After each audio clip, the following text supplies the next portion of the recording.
लेकिन सबसे पहली तस्वीर आज की मैं आपको यहां पर दिखाने जा रहा हूं, वो तस्वीर जिसने पूरी दुनिया को चिंता में डाल दिया। पुतिन क्या करेंगे, तस्वीर देखिए। ये वो तस्वीर है, रूस पर अमेरिकी मिसाइल से सबसे बड़ा हमला यूक्रेन ने कर दिया है।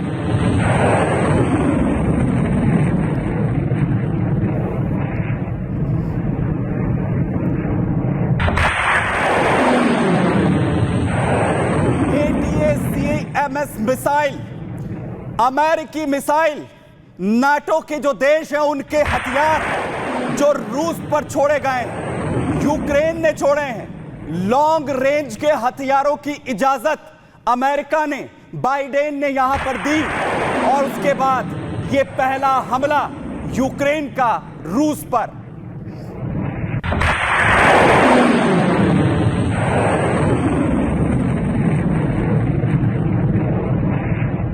और यह कहा जा रहा है, यह ऐलान है परमाणु युद्ध का, यह ऐलान है न्यूक्लियर वॉर का, यह ऐलान है वर्ल्ड वॉर 3 का, जो इससे पहले पुतिन की तरफ से कहा गया था।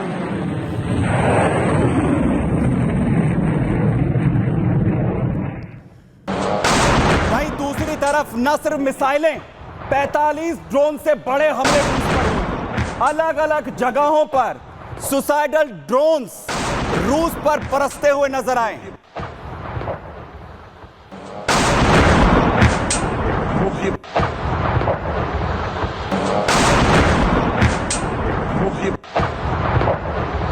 न सिर्फ मिसाइल अटैक, न सिर्फ अमेरिकी हथियारों का इस्तेमाल किया है यूक्रेन ने, लॉन्ग रेंज मिसाइल को दागा है।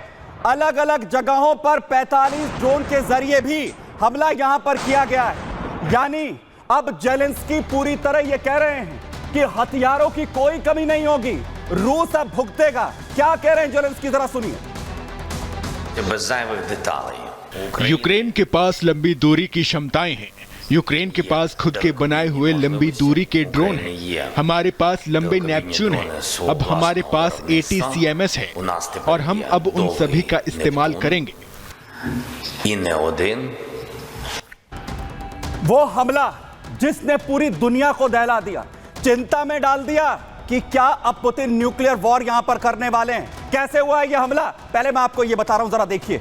रूस और यूक्रेन में अब यह युद्ध बेहद विध्वंसक हो चला है। सबसे बड़ा यह युद्ध होने जा रहा है। यूक्रेन ने रूस पर मिसाइलों से हमला किया, मिसाइल अटैक रूस पर किए गए, जहां पर यूक्रेन ने रूस पर अमेरिकी ATACMS मिसाइल को दाग दिया है, जहां रूस के ब्रांस बॉर्डर पर मिलिट्री बेस निशाना बनाया जाता है रूस का। लगभग 6 लंबी दूरी की मिसाइलें रूस पर अटैक की गई हैं, जहां पर एक के बाद एक इन मिसाइलों को दागा गया। यूक्रेन को अमेरिका ने यह ATACMS सप्लाई की थी और इसकी इजाजत भी हाल ही में दी गई थी। बाइडेन ने यूक्रेन को हमले की मंजूरी यहां पर दी, जिसमें बाइडेन ने यह कहा था कि अंदर घुसकर मारो। रूस में अंदर तक घुसकर अटैक करने की परमिशन अमेरिका की तरफ से यूक्रेन को मिली थी और बाइडेन की इजाजत मिली। सिर्फ 2 दिन बीते और 2 दिन के बाद ही यूक्रेन ने वो कर दिखाया। रूस पर हमले के बाद जेलेंस्की पूरी तरीके से इस वक्त अपना जोश यहां पर हाई दिखाते हुए नजर आ रहे हैं, पूरी तरह से एक्टिव यहां पर नजर आ रहे हैं। लेकिन ये जो हमला हुआ उसके बाद रूस की तरफ से भी एक्शन देखने को मिल रहा है। रूस की तरफ से पलटवार किया गया है।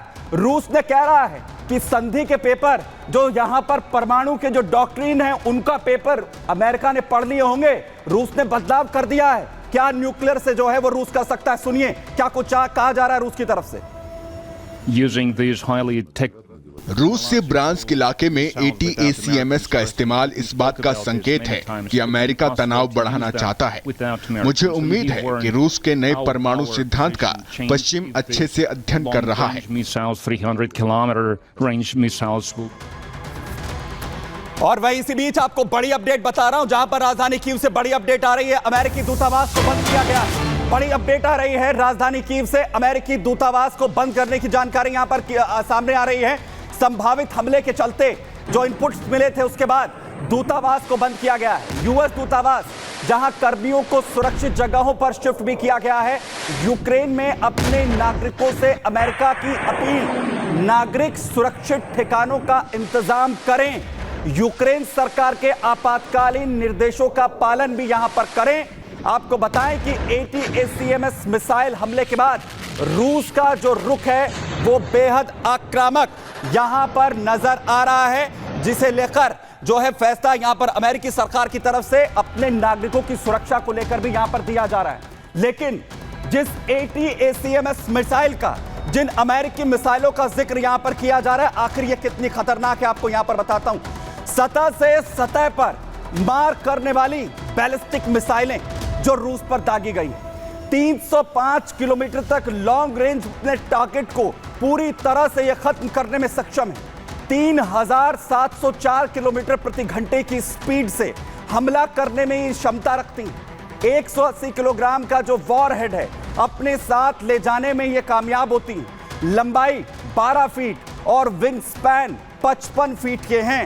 वहीं ATACMS जो मिसाइल है, इसका वजन करीब 1670 किलोग्राम का है। ATACMS का जो शॉर्ट नेम है ये अटैक बेम्स है। अमेरिका की लंबी दूरी की बैलिस्टिक मिसाइलें खतरनाक मिसाइलें हैं। अमेरिका ने पहली बार इराक पर इन मिसाइलों का इस्तेमाल किया था। अमेरिकी कंपनी लॉकहीड मार्टिन इन्हें बनाती है, इनका निर्माण करती है। 1991 के खाड़ी युद्ध में इराक पर ATACMS जो मिसाइलें उनका इस्तेमाल किया गया था। यूक्रेन को शक्तिशाली जो मिसाइलें हैं वो दी गई है, जिसके बाद अब यूक्रेन भी इनका इस्तेमाल यहां पर करता हुआ नजर आ रहा है। लेकिन जेलेंस्की पूरी तरह से श्योर है।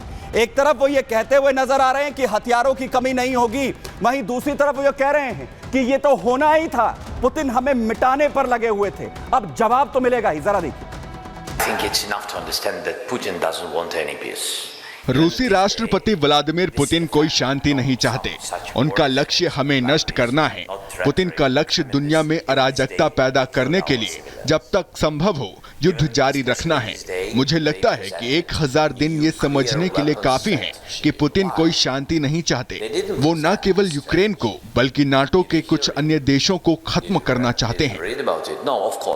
लेकिन अब हर कोई ये सोच रहा है कि जवाब रूस की तरफ से, पुतिन की तरफ से आएगा, बेहद खतरनाक आएगा। परमाणु हथियारों का जवाब यहां पर आएगा।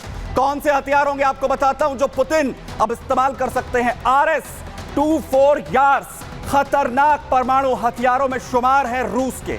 इसके अलावा टोपोल M जो पूरी तरह से तबाही यूक्रेन में मचा सकता है। R-36M2 वायवोडा जिसके जरिए यूक्रेन को पूरी तबाही झेलनी पड़ सकती। पुतिन इस्तेमाल कर सकते हैं अपने इन खतरनाक हथियारों को। RS-20B वायवोडा जो खतरनाक हथियार, परमाणु हथियार रूस का, पुतिन इसका इस्तेमाल कर सकते हैं। RS-28 सरबट जिसे कहा जा रहा है कि अगर पुतिन ने न्यूक्लियर वॉर छेड़ी तो सबसे आगे होगा। एवेंगार्ड जो यूक्रेन के लिए, उसके लिए बर्बादी का सबब पुतिन बना सकते हैं। RSM-56 जो बुलावा, जिसका इस्तेमाल भी रूस, पुतिन यहां पर कर सकते हैं, यानी पूरी तबाही। इसके अलावा R-29 RMU-2 सिनेवा बेहद खतरनाक रूस के न्यूक्लियर हथियारों में से एक, जिसका इस्तेमाल हो सकता है। R-29 RMU-2 लाइनर बेहद खतरनाक हथियार, जिनके हथियार जो है वो लगातार इस्तेमाल पुतिन की तरफ से यहां पर हो सकते हैं। और चाहे एयर स्ट्राइक्स हो, सतह पर सतह जो है वार करने के हथियार हो, ये वो तमाम हथियार है जिनका इस्तेमाल यहां पर किया जा सकता है पुतिन की तरफ से, जिसके बाद यूक्रेन में तबाही यहां